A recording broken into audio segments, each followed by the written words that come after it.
परम श्रद्धेय संतवृंद, उपस्थित मंच पर सभी मान्यवर, नागरिक सज्जन, माता भगिनी, ऐसे कार्यक्रम में जिस दिन समरसता की चर्चा हो रही, उस दिन सहभागी हो पाना मेरे लिए सौभाग्य का विषय है। और आपका भी अनुभव है और मेरा भी अनुभव है कि 3 शब्दों में यहां जो समारोह हो रहा है उसका सटीक वर्णन आता है।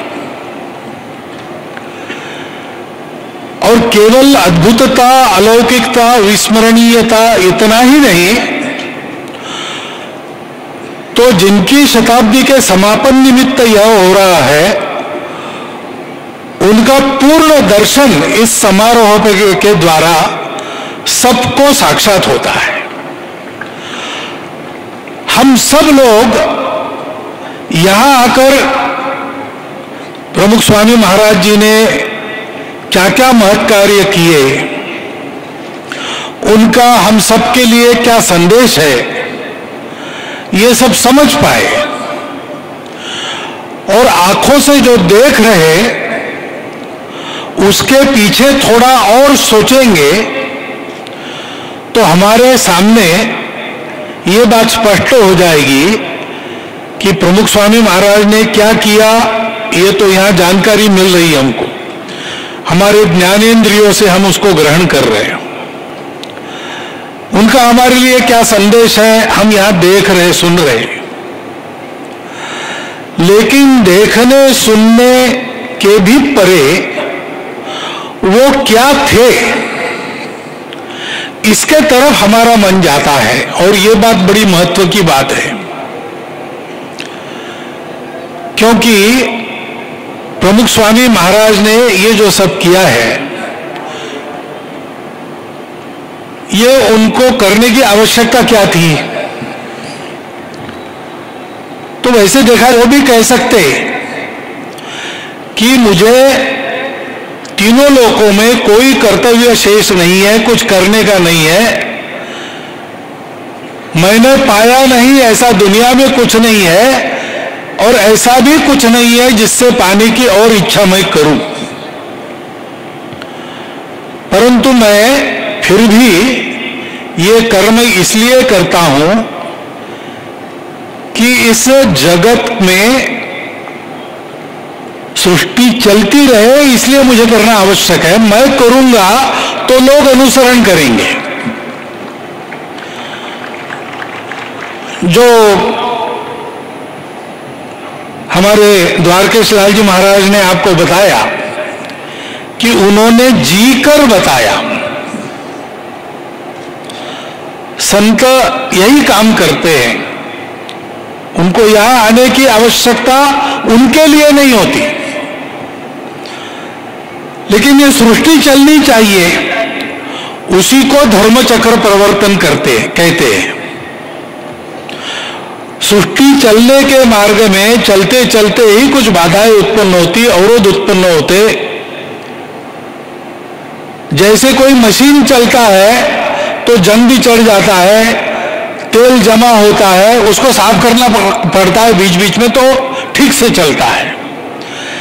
ये काम करने के लिए आते हैं। संत तुकाराम महाराज ने ऐसा बताया कि हम तो रहने वाले वैकुंठ के हैं, आए इसलिए कि ऋषियों ने जो बताया उसका सत्य भाव से वर्तन करके दिखाना है।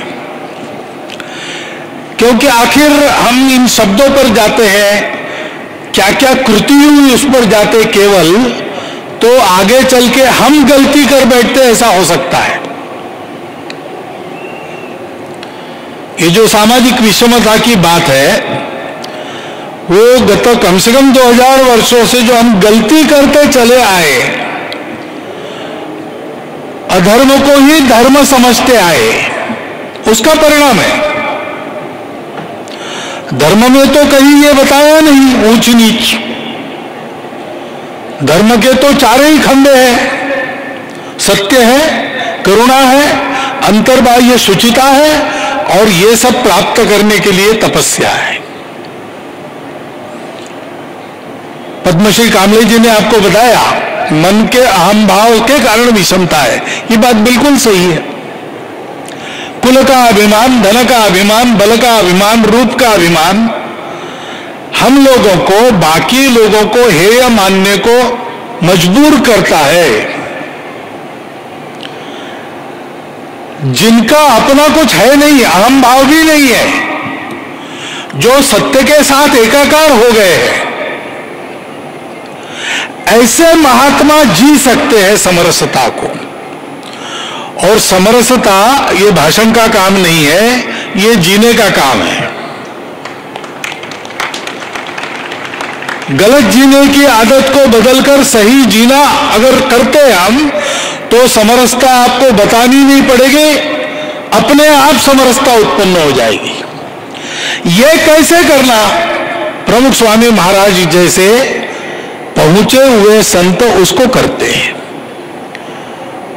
उनको लेना देना क्या था? उनको लेना देना यही था कि सृष्टि चलनी चाहिए, ये संतों का काम है, और इसलिए लोक संग्रह होना चाहिए। गीता में जो लोक संग्रह का कार्य कहा है वो उन्होंने किया। लोगों को उन्मार्गगामी नहीं होने देना, गलत रास्ते पर जाने नहीं देना, उनको सन्मार्गगामी बनाना। सन्मार्गगामी होने से अपने संकट अपने आप दूर हो जाते। संकट दूर करने के बहाने से संत हमको सन्मार्गगामी बनाते। और इसलिए हमको यह सोचना चाहिए। प्रमुख स्वामी महाराज जी ने इतना प्रेम, सबसे प्रेम, कोई भेदभाव मन में नहीं। यह कैसे हुआ? मैं और मेरा छूट जाता है तब यह होता है। प्रमुख स्वामी महाराज को बोलना भी नहीं पड़ता था, देखने से कई बातें हो जाती थी। ये कैसा होता है? अनुभव अनेक लोगों ने बताया। उनकी आंखों को देखो, अभी चित्र में भी देखेंगे उनकी आंखों को, तो एक सहज अपनापन उसमें से प्रकट होता है। यह शक्ति कहां से आई? ये अंदर की निर्मलता का, अंदर की अहंकार रहितता का परिणाम है। और इसलिए मुझे अभी पूछा, बाल जगत में गया था मैं, तो मुझे जो दिखा रहे थे बालक, दिल्ली के थे, विश्वकर्मा, उन्होंने मुझे पूछा, बोलते बोलते वो भी इतने संकोच रहित हो गए। उन्होंने मुझे सीधा पूछा कि आपको कुछ प्रमुख स्वामी महाराज जी का अनुभव है क्या? तो अनुभव तो है, मैं उनके साथ 4-5 बार तो मिला हूं, 4-5 बार ही मिला हूं, लेकिन अनुभूति है। मुझे यह ध्यान में आता है कि सामने जो कोई व्यक्ति पढ़े, वो चाहता हो नहीं चाहता हो, वो उसके छोटे से गुणों को भी पहचान लेते थे और उस गुण को बढ़ाने वाली बातें करते थे। उनके आंखों से वो प्रतीत होता था, उनके वाणी से भी वो प्रतीत होता था। परगुण परिमाणु पर्वतीकृत्य नित्यम, ऐसा संतों का वर्णन है, वो प्रत्यक्ष था। और कोई दोष है तो उसको भी वो पकड़ लेते थे, लेकिन उन्होंने उसको पकड़ा है, जिसका दोष है उसको पता नहीं चलता था, और उनके करने से वो कब कैसा दूर हो गया ये भी उसको पता नहीं चलता था। इतना हल्के से दोषों को दूर कर देते। ये मेरा अपने बारे में प्रत्यक्ष अनुभव है। ना मैं अपना गुण बता रहा हूं, ना मैं अपना दोष बता रहा हूं, वो ठीक नहीं है, लेकिन उन्होंने ये किया है, मुझे मालूम है। और इसलिए कोई आश्चर्य नहीं है, जितने संपर्क में आए उनको सबको लगता था कि प्रमुख स्वामी जी हमारे हैं, मेरे हैं। हमारे तो लगता ही है, लेकिन मेरे हैं ऐसा प्रत्येक को लगता था, क्योंकि वो तो लाखों की भीड़ को देखते थे, लेकिन लाखों की भीड़ में प्रत्येक को देखते थे।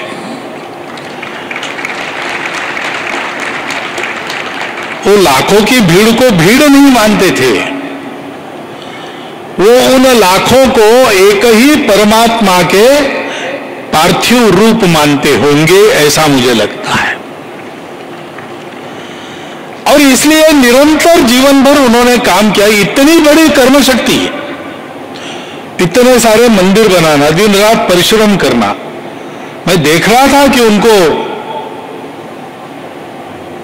अंत में एक कांच के कमरे में उनके स्वास्थ्य के लिए बंद रखना पड़ा, तब भी वो दर्शन देते थे, तब भी वो जितनी हो सकती उतनी बात करते थे। उनके अपने लिए नहीं थी, उनके लिए कुछ कर्तव्य नहीं था, वो पहले से कृतार्थ थे। ये सारा चला वो लोगों को सन्मार्गगामी बनाने का, लोक संग्रह का काम करने के लिए चला, समता के भाव से चला। गीता में जो वर्णन है ऐसे लोगों का, वो पूरा का पूरा समत्वम योग उच्चते। हम देखते थे हर परिस्थिति में निश्चल, प्रसन्न। और हम अगर किसी परिस्थिति से विचलित हो गए, उनके पास बैठे तो बिना कुछ पूछे, बिना कुछ उनके बताए हम स्थिर हो जाते थे, शांत हो जाते थे। ये तो आपका सबका अनुभव होगा। वहां कुछ बताना नहीं पड़ता था, क्योंकि सब मालूम हो जाता था। स्वयं का अंतःकरण इतना शुचितापूर्ण, इतना निर्मल है कि सबके अंतःकरण को वो मनुष्य में से देख लेते थे। पारदर्शी कांच जैसे मनुष्य उनके सामने बन जाते थे, जाकर बैठते तो उनको सब पता चलता था। और सब अपने हैं, क्योंकि वो जिस स्थिति में थे उसमें तो वसुधैव कुटुंबकम का भाव प्रत्यक्ष उनके विचार में आ जाता था। तो सबको प्रेम से देखते थे, और जहां प्रेम है वहां भेद नहीं रहता। आखिर समरसता क्या है? प्रेम है। मेरे जैसा नहीं है, बुद्धि से कम होगा, शक्ति से कम होगा, रूप से कुछ होगा, बल से कुछ होगा, लेकिन वो है मेरा अपना।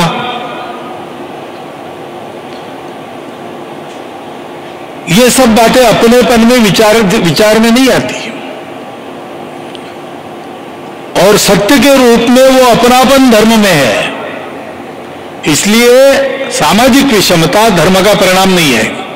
शास्त्रों में उसका कुछ आधार नहीं है, संतों ने घोषित कर दिया है, लेकिन संतों ने उसका आचरण भी करके दिखाया है और दिखाते हैं। हम लोगों को उसका अनुकरण करने की आवश्यकता है। आदत बदलनी पड़ती है। आदत बदलने जाएंगे तो वही अहंकार भी कभी कभी आड़े आता है। उसको ठीक करने की आवश्यकता है।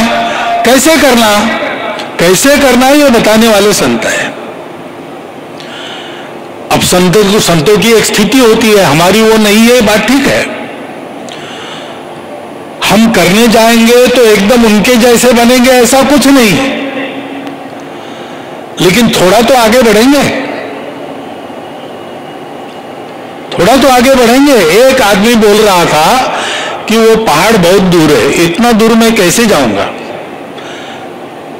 500 मील दूर है हिमालय, 1000 मील दूर है हिमालय, मैं नहीं जा सकता वहां पे। 1000 मील कोई नहीं जा सकता, ये बात समझ सकते हैं हम लोग, लेकिन 1000 मील जाने को किसने कहा है? रोज 10 मील ही चलो, उतने ही पास जाओगे। एक समय आएगा तो वहां पहुंच जाओगे। प्रमुख स्वामी जी का ये सारा संदेश, उस संदेश के अनुसार उन्होंने कैसा चरितार्थ किया वो, और इसके पीछे प्रमुख स्वामी जी क्या थे, ये सारा यहां साकार किया है। हम देख के समझ सकते हैं, इतना आसान है। वो हमको देखना चाहिए, वो हमको समझना चाहिए, और जितना हम समझेंगे उतना करने का प्रयास करना चाहिए। एक तरह से मुझे ऐसा लगता है कि शताब्दी के अवसर पर हमने उनका स्मरण किया। वो जैसा करते थे वैसे कुछ कार्यक्रम किए, अभी समापन समारोह भी इस प्रकार संपन्न कर रहे, विभिन्न विषयों की चर्चा कर रहे। आज समरसता विषय की दिन भर चर्चा हुई। ये सारे करने के विषय, इसलिए शताब्दी का समापन श्री प्रमुख स्वामी महाराज जी के आदर्श के अनुसार अपने जीवन को हम पूरी ताकत से जितना आगे बढ़ा सकते हैं उतना आगे बढ़ाने के अभियान का प्रारंभ होना चाहिए। कभी कभी जहां दीक्षा मिलती है उस समारोह का दीक्षांत कहा जाता है। वास्तव में तो वो दीक्षा का प्रारंभ होता है, दीक्षा मिलती है, उसका आचरण करना है। यह समापन भी ऐसा ही है। इस सुंदर प्रतिकृति कलाकृति के निर्माण करने से हम एक दीक्षा को ले सकते हैं। उस दीक्षा का निर्वाह जीवन पर्यंत करने का प्रयास हमारे जीवन में खड़ा हो गया तो प्रमुख स्वामी जी जिन्होंने ये सब किया, उनको तो वो फलता है कि नहीं फलता है उसकी चिंता नहीं है। वो तो निष्काम कर्मयोगी थे, इसलिए उनकी हर कामना पूरी होती थी। और जैसा कहा गया कि वो कहीं गए नहीं है, आज भी है। उनकी ये कीर्ति भी उनका अस्तित्व है, और उनकी कृति को हम जितना करेंगे वो भी उनका अस्तित्व ही हो जाएगा। इसलिए प्रमुख स्वामी जी का पार्थिव हम नहीं देख सकते, लेकिन उनको सदा हम लोगों में बनाए रखना और इस तरह से अपने देश का, समाज का, राष्ट्र का जीवन सुरक्षित, सुप्रतिष्ठित करना, जिससे सारी दुनिया सुरक्षित और सुप्रतिष्ठित हो जाए, ये काम करने में हमारा योगदान होगा। 3 लाभ हमारे जीवन में प्रमुख स्वामी जी सदा बने रहेंगे। हमारा देश एक परिवर्तित देश, वैभव संपन्न, समरसता युक्त, सामर्थ्य संपन्न देश बनेगा, जिससे दुनिया भी सुख शांति युक्त, कलह मुक्त दुनिया बनेगी। ये काम हमको करना है, इस काम में हमको लगना है। जितना अपना दायरा बनता है उतना ही करो, और कहीं नहीं कर सकते, अपने घर में करो, अपने पूरे परिवार को ऐसा बनाओ, स्वयं के आचरण में ये लाओ, अपने आजीविका के जीवन में, अपने सामाजिक जीवन में ये सारे आदर्शों का अनुसरण करो। प्रमुख स्वामी जी महाराज ऐसा ही जीवन बदल देते थे। मैंने अनेक तरुणों को देखा है, पाश्चात्य संस्कृति की बिल्कुल छाया के अंदर जो पड़े हैं और सब भोग विलास के साधन उपलब्ध है और आयु भी उसके लिए अनुकूल है, परंतु प्रमुख स्वामी जी महाराज का एक शब्द सुना, उनका हाथ सर पे पड़ा, उन्होंने कुछ एक आधी छोटी सी सूचना की तो रोज पूजा करते हैं, शाकाहारी रहते, भूमि शयन करते हैं और रोज सेवा करते हैं। ऐसा जितना अनुकरण हम करेंगे उनके आदर्शों का, सबको अपना मानकर चलने का, सबकी सेवा करने का, अपना जीवन लेने में न लगाते हुए जितना आता है पुरुषार्थ से वो बांट देने का, ऐसी सारी जो बातें हैं, और ये सारा जीवन परिश्रम पूर्वक प्रचंड कर्म शक्ति के साथ अंत तक चलाने का, इस आदर्श का जितना हम अनुसरण करेंगे उतना नित्य जीवन में उनके लाभ को हम पाते रहेंगे। और आज के इस शताब्दी समारोह को हम सब मिलकर सार्थक करेंगे, ऐसा संकल्प आप लीजिए, ऐसा अनुरोध आपके सामने रखता हूं। आपके प्रयासों की पूर्ति के लिए आपको शुभकामना व्यक्त करता हूं, और अधिकार न होते हुए भी यहाँ मुझे बोलने के लिए कहा, जैसा मैंने बोला शांति से आपने सुन लिया, इसलिए आपका भी धन्यवाद करता हुआ मेरे 4 शब्द समाप्त करता हूं।